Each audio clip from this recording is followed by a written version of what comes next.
مالا نے سر ہلا دیا، اس کا دماغ ابھی تک سائیں کر رہا تھا۔ کشمالا، وہ بری طرح چونکی۔ جیب ریت اس کے سر پہ کھڑی تھی، اس نے جلدی سے فون رکھا اور اس کی طرف متوجہ ہوئی۔ سٹنگ ایریا میں کسی نے کافی گرا دیا ہے، سارا فرش چپ چپ ہو رہا ہے، جاؤ موپ لگا دو۔ جیپ ریت اس فرنچائزر کی مالکن تھی، درمیانی عمر کی سکھ عورت، اس کو سب جے پی کہتے تھے۔ شور، وہ خاموشی سے آگے بڑھ گئی۔ یہ اس کی ڈیوٹی نہیں تھی، جے پی کسی اور کو بھی کہہ سکتی تھی، لیکن وہ ایسے کام اس کو کہا کرتی تھی۔ خیر، وہ کر لے گی۔ کوئی بھی کوئی ابھی وہاں کافی گراہک گیا تھا۔ وہ احتیاط سے جگہ صاف کرنے لگی، پھر موپ لگانے سے پہلے بغل میں بنے اسٹور روم تک آئی، کسی شے کی تلاش میں ادھر ادھر دیکھا۔ کشمالا، جلدی کرو یار! جے پی اکھڑی اکھڑی سی پکار رہی تھی۔ اس کا دماغ آج کل آدھا کام کر رہا تھا، آدھا پیچھے کہیں الجھا تھا۔ کچھ دیر بعد وہ فرش کو اسٹیم موپ کر کے فارغ ہوئی، اب وہ صاف تھا۔ اس کی کمر میں درد اٹھنے لگا تھا۔ وہ موپ اسٹور روم میں واپس رکھنے گئی ہی تھی کہ باہر سے چیخ سنائی دی۔ اس کا دل ایک دم اچھل کے حلق میں آ گیا۔ یا اللہ خیر!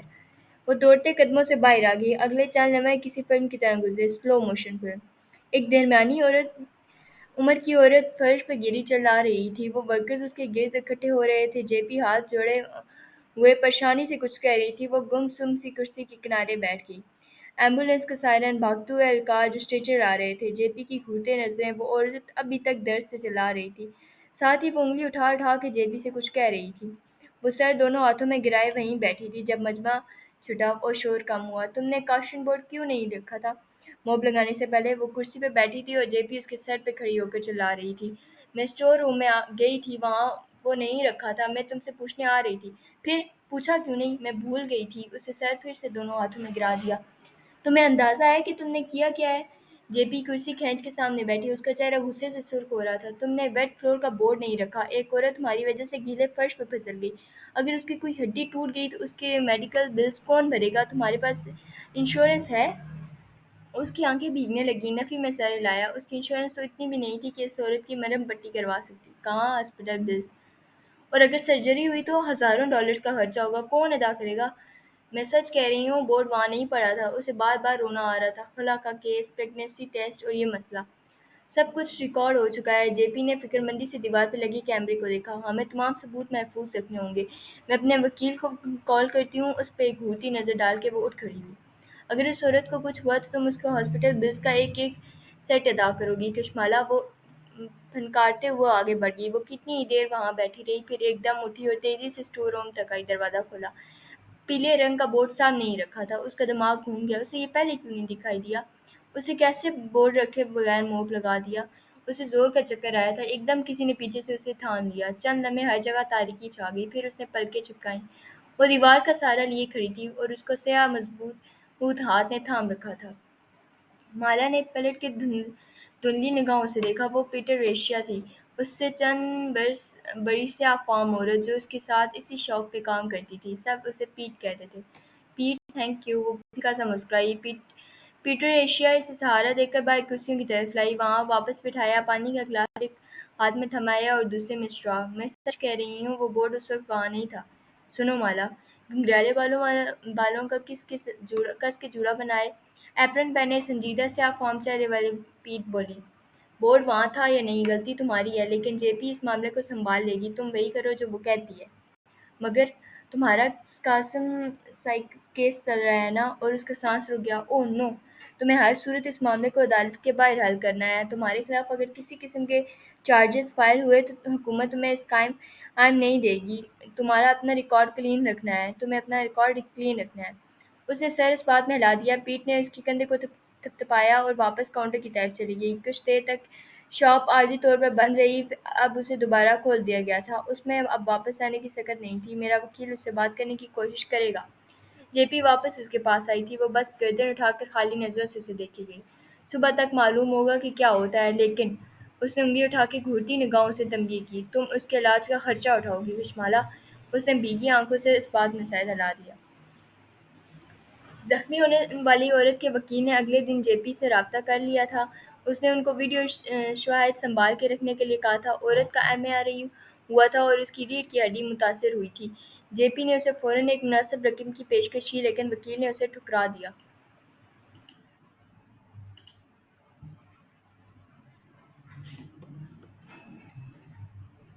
اس نے کہا کہ وہ اپنے جواب سے کچھ دن میں آگاہ کرے گا۔ اس نے وقت کیوں مانگا؟ اس نے تعجب سے پیٹ سے پوچھا۔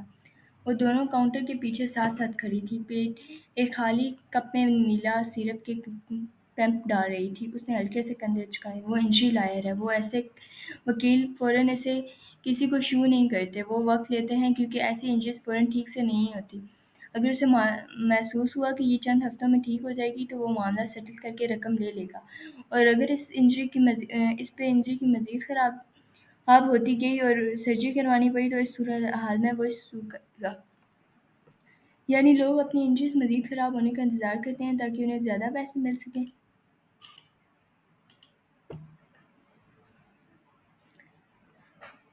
وہ آج کل کی نسبت بہتر لگ رہی تھی، خاموشی، کمپوزڈ ایئر اور سیاہ پی کیپ پہنے، کاؤنٹر سے ٹیک لگائے۔ پیٹر ایشیا نے گہری سانس لی اور کپ کو نائٹرس مشین کے نیچے لے گئی۔ میرا شوہر بھی انجری لائر تھا۔ کچھ دیر بعد وہ بولی۔ وہ بری طرح چونک کر اسے دیکھنے لگی۔ وہ کم گو تھی لیکن جب بولتی تھی تو اپنی نسل کے لوگوں کی طرح نڈر ہو کے بولتی۔ سیاہ فام قوم کسی سے نہیں ڈرتی تھی، سامنے بڑا ہو یا چھوٹا، امیر ہو یا غریب، اگر کوئی انہیں چھیڑ دے تو بس وہ اسے فوراً آڑے ہاتھوں لیتے تھے۔ تھا؟ اس نے غور سے پیٹ کو دیکھا۔ وکیل اب بھی ہے، بس میرا شوہر نہیں ہے۔ وہ اب سر جھکائے کپ میں برف ڈال رہی تھی۔ مالا دونوں ہتھیلیاں اپنے دائیں بائیں کاؤنٹر پہ جمائے غور سے اسے دیکھنے لگی۔ کیا ہوا تھا؟ کارڈیشنز ہوئی تھیں۔ وہ تلخی سے مسکرائی۔ مطلب؟ وہ کپ دوسرے سویٹ کو تھما کے واپس اس تک آئی اور اسے سنجیدگی سے اسے دیکھا۔ شمالی امریکہ کی زمین ہمیشہ سے ہمارے لیے تنگ تھی۔ صدیوں سے سفید فاموں نے سیاہ چمڑی والوں کو اپنا غلام بنا رکھا تھا، پھر وقت بدلا، ہمارے لوگوں نے ترقی کی، دنیا میں آگاہی پھیلائی، بلیک لائف میٹرز، وہ غور سے اسے سن رہی تھی۔ لیکن پھر ان 5 عورتوں نے ہماری زندگیاں برباد کر دیں۔ کیسے؟ وہ سفید عورتیں تھیں، ان کی جلد میں ہمارے سے کہیں کم میلان تھا۔ انہوں نے پہلے ہمارے چند نقش و نگار چرائے، ہماری رنگ کی جھلک، ہمارے ہونٹ، ہماری پلکیں اور ہمارے مرد۔ وہ خاموشی سے سننے لگی۔ کارڈیشنز نے صدیوں پرانے رواج کو تازہ کیا۔ جب ایک سفید فام عورت ایک سیاہ فام غلام کو ساتھ لیے بازار جایا کرتی، وہ سیاہ فام اس کو بیگ اٹھاتا تھا، اس کی بھگی چلاتا تھا اور اس کے بیگ کھاتا تھا۔ کارڈیشنز نے سفید مردوں کو چھوڑ کے سیاہ مردوں کو اپنا بوائے فرینڈز منتخب کرنا شروع کیا۔ وہ اس خطبے کی سب سے بڑی انفلوئنس تھیں اور ان کو پسند کرنے والی عورتیں، بلکہ عورتوں کا ایک نسل ان کی نکالی کرتی تھیں۔ وہ وہی پہننا چاہتی تھی جو انہوں نے پہنا، ویسا جسم چاہتی تھی جیسا ان کا ہے، ان کو بوائے فرینڈ بھی ویسے ہی چاہیے تھے۔ ان کی نگاہیں شاپ کے دوسرے رخ تک اٹھتی گئیں۔ وہاں قطار میں لگے لوگوں میں سے ایک سفید فام لڑکی تھی، یوگا پینٹس اور کراپ ٹاپ پہنے۔ وہ فون پہ بات کر رہی تھی۔ اس کے ساتھ ایک سیاہ فام نوجوان تھا، ڈھیلے ڈھالے سویٹ پینٹس اور ہڈی پہنے، ہلکی پی کیپ اور سر پہ چڑھائے، گردن میں سنہری زنجیر باندھے، وہ اس لڑکی کے چھوٹے سے کتے کی زنجیر تھامے ہوئے تھا۔ کارڈیشنز کے دیکھا دیکھی شمالی امریکہ کے سفید فام لڑکیوں نے سیاہ فام مردوں کو چننا شروع کیا۔ سیاہ فام مرد سفید لڑکی کو توجہ ملنے پہ ایسا نہاں ہوتے کہ بس وہ اس کے لیے سب کچھ چھوڑ دیتا تھا، اپنا شہر، اپنا گھر، اپنی بیوی۔ اس کی بڑی بڑی سیاہ پلکیں بھیگنے لگیں۔ ان 5 عورتوں کے اس چناؤ کے بعد شمالی امریکہ میں سیاہ فام کپلز میں ریکارڈ طلاقیں ہوتی ہیں۔ سیاہ مرد اپنی بیوی اور بچوں کو چھوڑ کر گوری عورتوں کے پیچھے بھاگ رہے ہیں۔ وہ ان کے پرس اور بوتل اٹھا رہے ہیں۔ گوری عورتیں یہ سب فیشن میں کر رہے ہیں۔ گورے مردوں کو پھر بھی مسئلہ نہیں ہے، ان کو ہمیشہ گوری عورتیں مل جاتی ہیں، لیکن ہم سیاہ فام عورتیں، اس نے گیلی آنکھیں ہتھیلی کی پچ سے صاف کی، ہمیں عموماً سیاہ مرد وہی قبول کرتے تھے گنتی کے جو ان کی قبض کے سوا یہاں تمہیں کہیں بھی سیاہ عورت کے ساتھ گورا مرد نہیں ملے گا۔ ہم اپنے بچوں کے ساتھ تنہا ہیں اور تنہا بچے پالنا بہت مشکل ہے۔ اس نے سر جھٹکا اور آگے بڑھ گئی۔ جے پی اسی طرف آ رہی تھی۔ مجھے سنجری لائر کا دوبارہ فون آیا ہے، وہ سنجیدہ سے دھیمی آواز میں بتانے لگی۔ مالا تیزی سے سیدھی ہوئی۔ اس عورت کو پیسوں کی ضرورت ہے، اس نے ایک آفر بھیجی ہے۔ جے پی نے ایک پرچی اس کی طرف بڑھائی۔ مالا نے اس پہ لکھی رقم پڑھی، 1 دفعہ، 2 دفعہ، پھر صفر گنے، ذہن میں اس کو پاکستانی روپے میں تبدیل کیا اور پھر اسے ٹھنڈے پسینے آنے لگے۔ جے پی، میرے پاس یہ رقم نہیں ہے۔ اس نے ہمیں 4 ہفتے کا وقت دیا ہے، تم مجھے 4 ہفتوں میں یہ رقم اکٹھی کر کے دو گی؟ کشمالہ، وہ اس کو سن نہیں رہی تھی۔ میرا زیور، میرا بینک بیلنس، سب ملا کے بھی یہ رقم نہیں بنے گی۔ اس کے قدموں کے نیچے سے زمین پھر سے سرکنے لگی۔ یہ میرا مسئلہ نہیں ہے، تمہیں بہتر انشورنس کمپنی ڈھونڈ لینی چاہیے تھی۔ وہ طنز سے کہہ رہی تھی، آگے بڑھ گئی، پھر ٹھہری، پلٹ کے اسے دیکھا۔ تمہارا